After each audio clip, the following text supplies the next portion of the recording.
¿Español o español neutro? ¿Y si usamos el español neutro, perdemos visibilidad?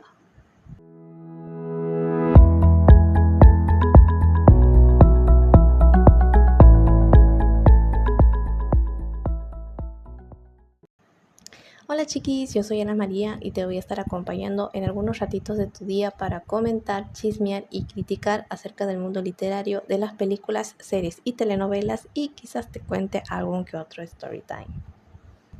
Cito la publicación que alguien compartió en Threads, que a su vez fue vista en una página para promocionar historias de Wattpad.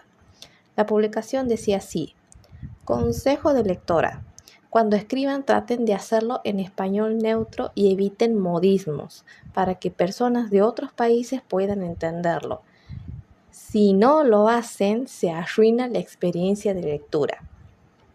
A lo que el usuario que compartió esto en Threads agrega una experiencia personal. Vi esto en el Face y no vengo a decir que usen el español neutro. Son libres de escribir como quieran. Solo que tengo una pregunta para los que escriben en plataforma. Yo soy de México y es obvio que si leo una historia de otro país que utilizan modismo, no voy a entender todos. Pero, ¿les molesta que les pregunten lo que significa? Es que después de que una chica me insultó por preguntarle algo sobre su historia, ya no comento nada. Sé que se puede utilizar Google, pero a veces tienen diferentes significados dependiendo de las regiones. Esta publicación ya tiene meses y en su momento yo le he contestado, dándole mi opinión, poniéndome de los dos bandos, pero sí me he quejado porque me ha parecido muy mal que la chica a la que ella le comentó la haya insultado, ¿me entiendes? Por hacer una consulta, ¿no? Entonces aquí hay muchos puntos para desmenuzar. O sea, si me dejo llevar por cómo nos expresamos, ni en mi propio país nos entendemos. De hecho, yo para subir en este podcast tengo que hacer el intento de sonar un poco más propia, aunque claro, tampoco puedo parecer, digamos, un robot, ¿no? En este episodio voy a poner mi visión sobre lectora, escritora, si está bien o no que todos los lectores hispanohablantes tengamos que adoptar el español neutro a nuestras historias. Como diría la reina Charlotte, no. El español se puede dividir en dos grandes grupos: el peninsular, que es de la región de España, y el latinoamericano, que desde el vamos, y porque somos un continente muy grande, es obvio que tenemos una docena de dialectos que, bueno, van a variar mucho. Gracias a este quilombo armado por la publicación que les he compartido, me he tomado el trabajo de googlear y ver, bueno, que me hagan una lista así en líneas generales, qué tipo de variaciones latinoamericanas podemos encontrar. Las que se destacan son la rioplatense, que es la que se supone que debería estar manejando yo por el simple hecho de ser argentina, pero como yo soy del norte, no manejo totalmente el español rioplatense. Y después ya encontramos lo que es el mexicano centroamericano, que es el que más se parece al español neutro, ¿sí? Quitando sus modismos. Encontramos el caribeño, el andino y el chileno. A esto también sumamos variaciones de la región de España. Tenemos la región septentrional, que sería la del norte, el andaluz, el canario, el murciano, extremeño y manchego. Y para cerrar este conjunto de lindos hispanohablantes que somos, algo que no sabía y gracias a este episodio me estoy enterando, es que hay un español llamado Guiña Ecuatorial, que es ni más ni menos que de África. El tiempo verbal que utilizo generalmente para hablar no corresponde al que se conoce a los argentinos en el exterior, que es el rioplatense o porteño, como ya les he mencionado. Incluso dentro de mi región, que es el norte, entre las provincias que las conformamos, no compartimos a veces ni la tonada. Es más, mi tonada, si me dejo llevar por mi lugar de nacimiento, tendría que ser otra en realidad. Como yo he sufrido una mudanza de chica, entonces la he perdido y hablo como hablan aquí en la provincia donde vivo desde esa vez. Incluso la he pasado mal los primeros años porque los niños suelen ser crueles. No todos, pero suelen ser crueles. Incluso algunas palabras significaban otras. Si me pongo en el contexto de escuela, si me pedían la goma, yo les pasaba lo que hoy sé que es un borrador. Y la goma, digamos que era la plástico, el pegamento para pegar las fotocopias. Si quería usar colores, yo pedía una felpa. ¿Una qué? Me decían. Una felpa, decía yo. Y en realidad era un marcador. Lo peor es que si de por sí yo era tímida y me costaba sociabilizar, se me cagaban de risa en la cara y a mí me ponía re mal esa situación. Para el colmo, en la región norte manejamos muchas expresiones que se funcionan con el quichua, que es el derivado del quechua, ¿no?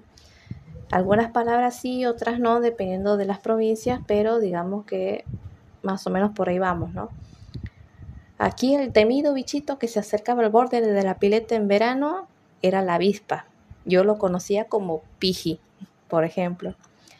O el bichito de luz, tucutucu, que bueno, desde que me he mudado en realidad ya no lo he vuelto a ver. No, ya no he vuelto a ver un bichito así, pero yo lo conozco como tucutucu, el bichito de luz. Menos mal que la cigarra sigue siendo coyuyo o coyuyo, dependiendo de cómo lo pronuncien algunos, pero por suerte ese no ha cambiado el nombre. Y bueno, como consumidora de contenidos, desde chica he estado en contacto con otros tipos de español, ¿sí? Me he criado a base de dibujos animados doblados en México y Venezuela. Por suerte no se me ha pegado como se les pega a algunos niños que hablan en español neutro gracias a los dibujitos. Las telenovelas que veía eran chilenas, mexicanas, venezolanas. El primer libro que he leído por cuenta propia fue de Alejandro Casona, que era un dramaturgo español y que encima sus textos estaban ambientados a veces en otras épocas por los que usaban un español ya más formal, vamos a decir. Y muchos libros que tenía en mi casa estaban escritos así en español de España o a veces en un español bastante formal, no el español, digamos, de la actualidad, por ejemplo. Ahí se te puede complicar un poco, ¿no?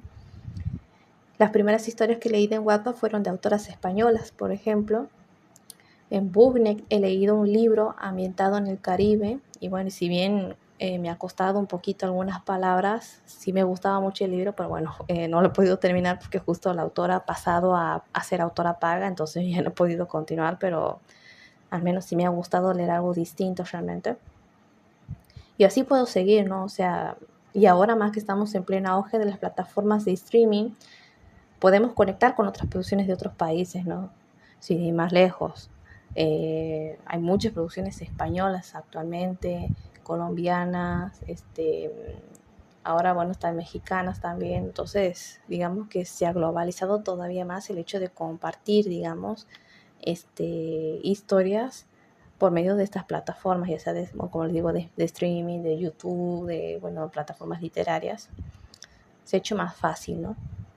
Sin embargo, y voy a hacer una pequeña observación, quizás a favor de la recomendación de la lectora del Face, que sí, que si un autor decide escribir en español nativo es posible que no lo comprenda y es entendible, ¿no? Y creo que es válido que una persona que busca hacerse conocida en plataformas quiera hacer una historia y tome en cuenta que si quiere lectores de manera masiva va a tener que empaquetar toda su obra al gusto y adaptado a las masas. Pero ¿qué pasaría con las historias que si las queremos adaptar a nuestro país y estilo de vida, hablan y se expresan como si fueran de otro lugar? Yo me acuerdo que las primeras historias que he leído en Wattpad y que eran todas así, obviamente, no eran escritoras, no novelas, ¿no? Eran todas recién que empezaban. Hacían este error, por ejemplo, de ambientar sus historias en el lugar de donde eran, pero había porrista, había casillera, había jugadores de fútbol americano, entonces era como que te chocaba un poquitito, ¿no?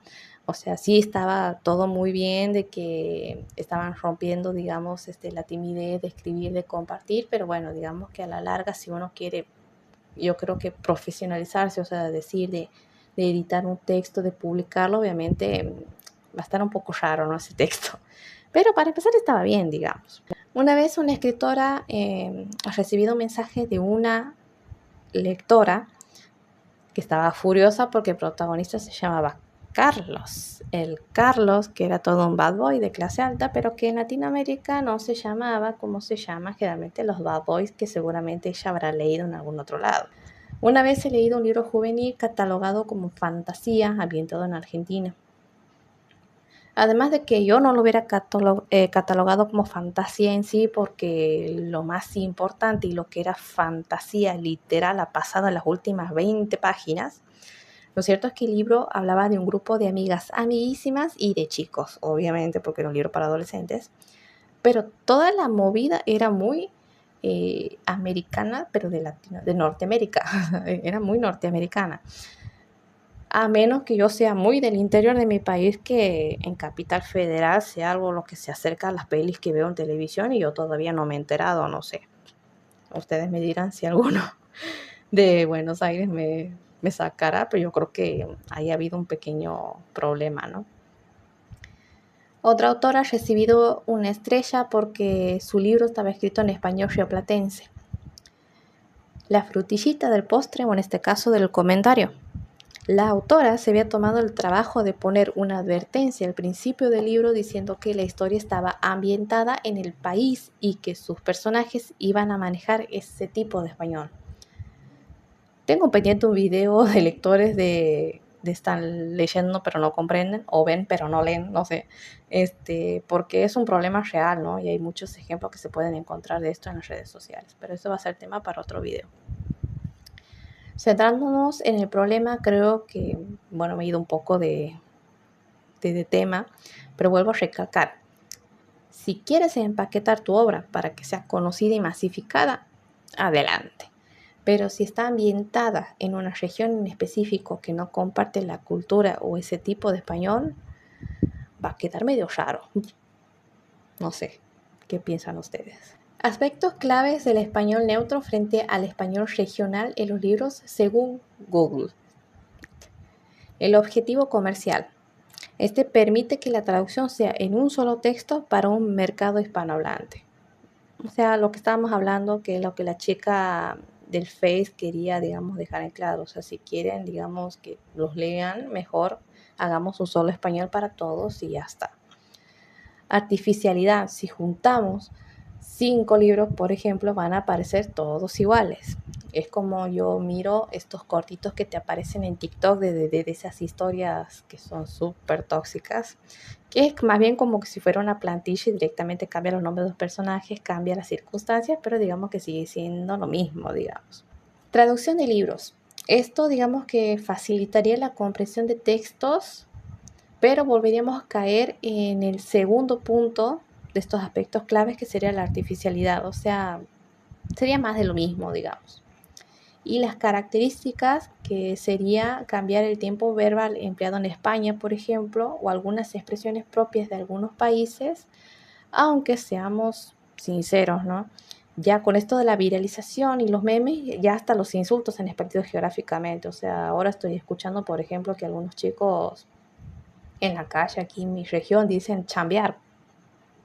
Y eso no es propio de aquí, por ejemplo, es muy de México. O por ejemplo, también estoy viendo muchos streamers que putean como argentinos y son españoles. Me sorprende. Críticas. Nos podemos encontrar en este punto nosotros. Comodidad versus autenticidad. ¿Y de qué bando podemos estar? Me he encontrado con una publicación en una plataforma de escritores y una usuaria pone: hola, yo soy de Buenos Aires, hablo español rioplatense y me ha pasado que alguien ha leído mi libro fuera de Argentina y me ha dicho que está mal escrito, pero no está mal, es como hablamos aquí, o sea, diferente. Como por estos parajes no hay mucha cultura del ebook y yo publico en Amazon, me estoy planteando escribir mis próximos libros en español neutro. ¿Qué opinan? ¿Alguien más con la misma situación? Y aquí les voy a compartir algunas respuestas, no todas, pero digamos que son más o menos lo que he logrado recopilar dependiendo de los puntos de vista que quiero resaltar en este episodio. Aquí va uno. Hola, a medida que crezca tu público internacional, en mi opinión, sí deberías buscar el español neutro, precisamente para potenciar una mayor base de lecturas. Ten en cuenta que la tendencia indica, según el Instituto Cervantes, que México es el país con más hispanohablantes, pero dentro de 2 a 3 décadas ese país será Estados Unidos. España solo representa el 10%. Otra respuesta. Hola, a mí personalmente no me entusiasma para nada el castellano neutro. Yo creo que es un aspecto esencial de un escritor y es exponer y nutrir su obra a la cultura a la que pertenece. Mi experiencia personal lo ratifica. Yo escribo en castellano argentino y me publica una editorial de Barcelona. Y tuve la inmensa suerte de tener un editor que no dudó ni un instante en publicar los textos tal como los escribí, sin intentar españolizar ni neutralizar nada, ni siquiera expresiones en lunfardo. Los lectores agradecieron y premiaron esa decisión. Por otra parte, si nos tuvimos que comer tanta literatura como la de Charles Bukowski, traducida a un slang español insufrible, bien pueden los demás hispanoparlantes aceptar una dosis de lunfardo porteño legítimo. Este ya tiene otra opinión un poquito más fuerte, ¿no? También otro argentino menciona que también es publicado en España y agrega unas reglas que emplea a la hora de escribir sus historias. Él menciona 2. 1. Si mi personaje es argentino, entonces nunca dice nada que no diría un argentino. No dice coger para decir agarrar. 2. Si hay 2 formas de decir algo y una de ellas es más global, pero no suena rara en boca de un argentino, uso esa. Por ejemplo, suelo, piso, siempre uso suelo. Entre coche y auto, siempre uso auto. Un comentario interesante a la hora de armar una historia es que más o menos lo que yo creo acerca del tema, he encontrado en una autora que ella aquí escribe y dice: todo depende del género y del público. En erótica creo que pega más el neutro tirando a español de España. A mis editoriales, que son españolas, solo me publican en neutro.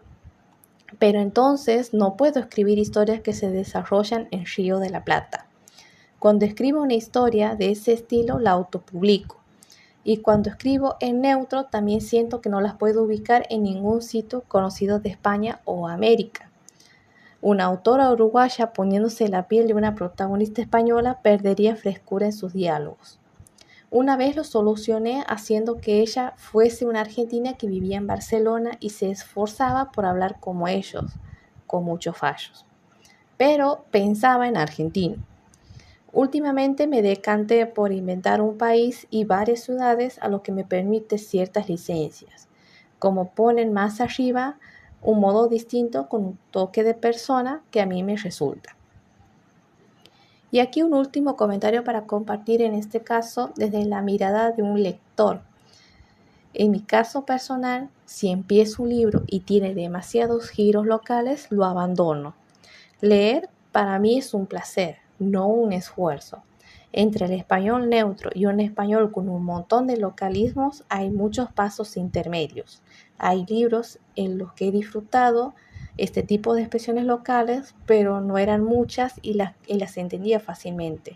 Pero en otros casos, y ahí termina el comentario. Entonces, ¿a qué conclusión podemos llegar con todo esto? Segmentación de mercado, y aquí se acaba el episodio. No, la segmentación de mercado está bueno para aplicar dependiendo de cuáles sean los objetivos que uno tenga, ¿no? Como he mencionado al principio de este video, si quieren ser masivos van a tener que aplicar todo tu contenido a base de lo que busca las masas. Si quieres compartir lo que te gusta, pero darte a conocer, vas a tener que escribir lo que se te cante, lo que se te ocurra, lo que quieras, siempre y cuando no abuses de los modismos. Y bueno, yo siempre voy a abogar por quienes quieran escribir lo que les sale del cocoro.